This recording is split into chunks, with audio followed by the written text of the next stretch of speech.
Welcome to Nonsense Psychiatry, the podcast that cuts through the noise and the confusion surrounding mental health. My name is Mark and I'm your host, and my goal is to give you the clear, practical information you need to understand your own well-being. No jargon, no fluff, just honest, helpful tools to help you on your journey. Let's dive in. No nonsense. Welcome back to No Nonsense Psychiatry, the podcast that cuts through the noise and gets to the truth about your mental health. I'm your host, Mark, and this is episode 70, and today we're going to be talking about working. We see the headlines all the time. Work is bad for your mental health. It causes burnout, stress and anxiety. And while that's often true when working in a toxic environment, the truth is far more complex. What if I told you that according to mental health professionals, work is exactly a fundamental factor of good mental health?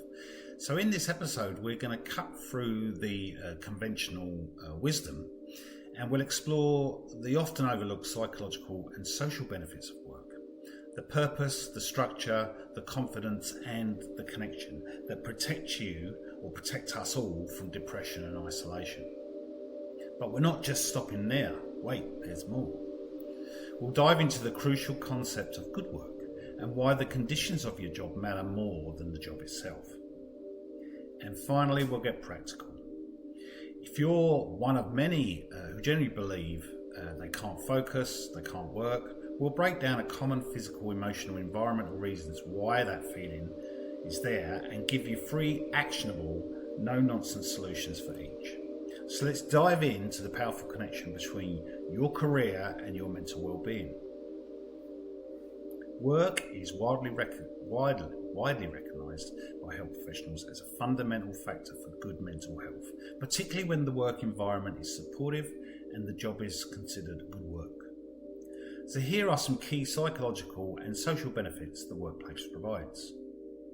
It gives you a sense of meaning. So work gives you this reason to get up in the morning and a way to contribute to something larger than yourself, whether it's the company's mission or a service to the community. And this sense of purpose is deeply protective against conditions like depression.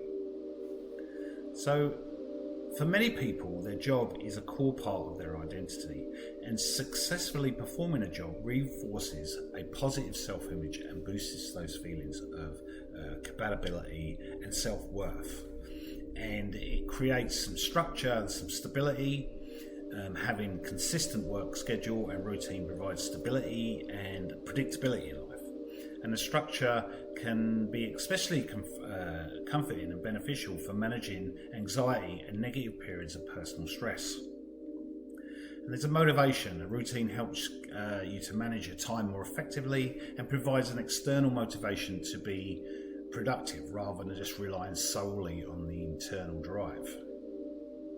It's going to then foster connections, social connections, and feeling included. So the workplace is primarily a source of social interaction for adults. Ask any parent. Going to work sometimes feel like going on holiday. no disrespect to kids, but it's nice to have some adult time, as they say. And these connections with colleagues can create a sense of community, belonging, and a valuable social network. And it's going to reduce that isolation, isn't it? So for people who might struggle to get into friendships elsewhere, work provides you that safe, built-in environment to meet people and develop some sort of relationship, which is a key factor in preventing that loneliness and isolation in the first place. So it builds that confidence and that self-efficacy. And then there's the achievement. So successfully tackling tasks, mastering new skills or overcoming challenges, no matter how small, and that also creates a sense of accomplishment. And this regular feedback loop of achievement boosts your self-esteem and confidence in your abilities themselves. So because work is a constant learning environment and developing new competencies, communication, problem solving, negotiation, it builds resilience, which helps you cope with difficulties in other areas of your life and offers some sort of financial security as well.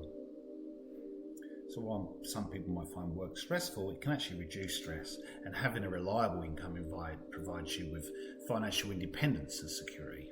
And this is the purpose, or one of the most significant benefits. Financial stress is a major contributor to poor mental health, anxiety and a relationship strain. So it's kind of giving you this little bit of freedom to do what you do in your spare time. So you've got stability that grants you the freedom to pursue other personal goals, maintain a healthy lifestyle, or participate in social activities, all of which support your overall well-being.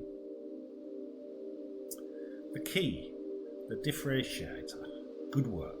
It's crucial to distinguish between simply having a job and having a good job. So research shows that work only benefits your mental health when it is, for the most part, safe, so free from physical and psychological hazards, i.e. bullying, excessive demands or low control. It's fair and provides fair play, security and respectful treatment. And it's engaging and it allows for personal development, autonomy and a sense of accomplishment. The job of extreme stress, poor supports or toxic management can of course have the opposite effect and contribute significantly to your mental illness, stress and burnout, even though I don't like that word. I'll go into it another time. Why do people feel safe? Why do people say can't work? And what possible corresponding solutions could counter that argument? I can't work. Internal psychological reasons: stress, anxiety, depression. The mind is too preoccupied with worries and survival signals to focus on a task. Solution: practice short 5-minute mindfulness meditations to break the ground of your thoughts. Another solution is to perform a brain dump and write down all your racing thoughts before starting work. Another solution could be to seek professional support as a focus to issues that are common. Common symptoms and can be treatable by mental health conditions. Fatigue, loss of sleep. So lack of sleep impairs cognitive function, leading to brain fog. Solution: establish a consistent sleep schedule, same bed, wake time, and daily. So you're saying wake and bedtime every day. Another solution is to implement a strict wind down routine. Avoid any screens, computer, whatever it might be, and caffeine an hour before you go to bed. Or solution 3 could be to prioritise regular physical movement to improve sleep and quality of daytime energy. Some people can't work because of lack of motivation or boredom, and the work is tedious or lacks a clear connection with a larger goal. How many times do we hear that? What am I doing this for? The solution 1 is to use the 20-minute rule and commit to working on the task for just 20 minutes to overcome that inertia, that inability to get going. And then, solution 2 is gamify the task by breaking it down into small steps and providing yourself with a small reward upon completion. Or solution 3 is to realign with the purpose by understanding the task's meaning and the impact on the bigger picture. Find out what it's all about. Environmental, digital reasons, digital distractions, constant notifications, fragmenting attention and train the brain to sort of crave this novelty of hearing a bing. You're listening for it even when it's not happening. So solution 1 is to batch all your communication, turn off all your notifications and dedicate specific times for emails and messages. Or perhaps solution 2 could be to use website apps blockers that temporarily restrict access and distracting sites during work hours. Or solution 3 would be to place your personal phone outside, in a drawer, in another room. Noise and interruptions, unpredictable sounds force the brain to constantly refocus. Solution 1 is to signal your focus time using large headphones or do not disturb sign. Solution 2 could be to use ambient sound, white noise or brown noise to mask unpredictable background noise. And solution 3 could be to designate a quiet time for tasks requiring intense concentration. Clutter and disorganisation. A messy workplace creates visual noise and drains cognitive energy. Solution 1 to perform a 5-minute clear out at the end of the day to start fresh the next morning. Solution 2 could be adopt a one-touch policy for physical files. Handle them immediately instead of creating piles. Solution 3 could be to clear the digital desktop by closing all these unessential browser tabs and programs before work starts and focus. Some people find it hard to work because of organisation or workload reasons, multitasking, rapidly switching between tasks and creating attention residue. Yes, the solution one could enforce a single tasking rule. Focus on one task until it's done, or the time block out for it is complete. Okay? Using time boxing by allocating non-negotiable blocks of time on your calendar for high priority tasks. And solution 3 could be to prioritise with the Ivy League method and list only 6 most important tasks for your next day and focus on them sequentially. Some people just feel overwhelmed, got too many tasks, a massive to-do list, triggers anxiety and paralysis. So solution 1, eat the frog. Tackle the hardest and the most important tasks first thing in the morning. Break down projects into smaller concrete actionable steps. Solution 3, use a 2-minute rule. If the task takes less than 2 minutes to do it immediately. Reclaiming a sense of identity and purpose. Yeah, for many, unemployment results in a profound loss of identity that extends beyond the job title. Returning to work helps restore this.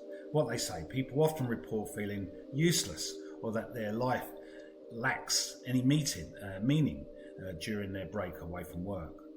Or the moment they start contributing again, even a small way, there is this immediate surge in self-worth. So the benefit as a person put it after a break during their mental health leave, I recognise that who I am is what is most important to me and I'm not defined by my job title. Okay, so I'm not an analyst or I'm not a builder or I'm not a pet sitter. I'm blah, blah, blah, and this is me. So by having a job allows me to live out those values by being active and contributing. For example, a change in career. One accountant described leaving a high-paying, high-stress career due to burnout and taking a much lower-paying job in archaeology. Wow, what a big difference. They described that feeling of frightening, exciting and enjoyable, and the feeling of self-empowerment because they were following a passion and successfully meeting their challenges. Restoring long-term structure. So the long-term unemployment of absence often leads to collapse in their daily structure, which can worsen conditions like depression and anxiety. So many people find that a forced routine of a job, having to get up and get ready and be somewhere at a fixed time is crucial. But during the break and days blurred together, increasing feelings of aimlessness. So the benefit is the physical commute, even if it's short, is often cited as a powerful psychological transition that helps create this necessary boundary between work and home life, which reduces the feelings of being always or constantly isolated. 3, overcoming isolation and fostering connections. So social isolation is one of the most significant mental health risks of long-term unemployment. And what they say is that individuals frequently report that being around colleagues is their primary source of social interaction and leads to a sense of belonging somewhere. Even a small casual chat provides a vital connection that was missing when they're homeward bound. So the benefit of the workplace offers a community and a supportive network. For people struggling with their mental health issues, this can lessen the immediate burden of illness by providing an external focus and positive social support. One person returning from burnout found I found my sense of humour again due to having a good laugh with colleagues. So it's common for a person or accounts to mention that the return is not always easy and instantly smooth, and many experience a re-entry anxiety, a fear of failure, a fear of the unknown, or a worry about keeping up with the place.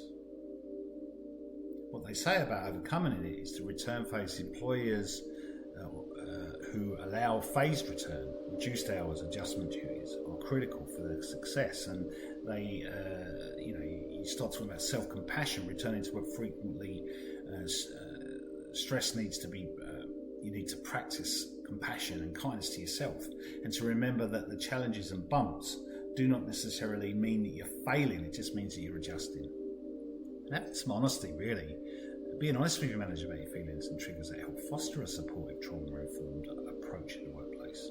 So in summary, the anecdotal evidence strongly supports that the idea of good work is good for health, especially after a long absence, by restoring structure, identity and social connection. And providing the work environment itself is supportive and provides reasonable adjustments. And these are all the things that we need to look for. That's it for episode 70 of Nonsense Psychiatry. We've covered a lot of ground today, sorry about that. From the psychological power of purpose and routine to the critical difference between a job that heals and a job that hurts. The takeaway isn't that you have to love your job, but the work has to be meeting a fundamental human need. A key pillar in mental health is mental well-being is providing you with a practice self-compassion and to seek out the good work. If you're struggling to focus, remember that our no-nonsense solutions for everything from brain fog to digital clutter. If you know someone that needs to hear this, maybe a friend experiencing burnout or someone who's struggling with coming back to work and having to get that re-entry anxiety, please share this episode with them. Thank you for tuning in. Until next time, be kind to your mind, eh? Before we go, if you found the podcast helpful, please share it with someone who might benefit from it. You can also support the show by subscribing and leaving a review. It only takes a moment, but it makes a big difference in helping us reach more people. Thanks for listening, and I'll catch you in the next episode of No Nonsense Psychiatry. No nonsense.